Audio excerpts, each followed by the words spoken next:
Welcome, today in front of me Nokia G11 and I'll show you how to check battery health with Ampere app on this device.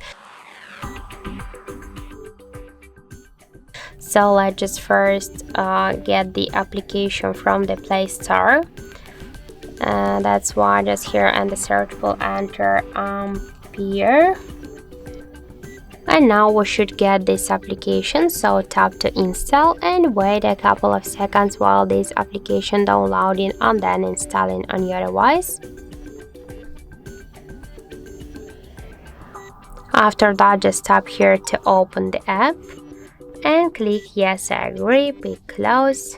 On the left down corner, tap to OK. And now we can see here the information with our device battery temperature, health. In my case, that's good. Here we can see also more info about our device, battery, like the level, capacity, temperature, and just Android version, model of our device, and more other info.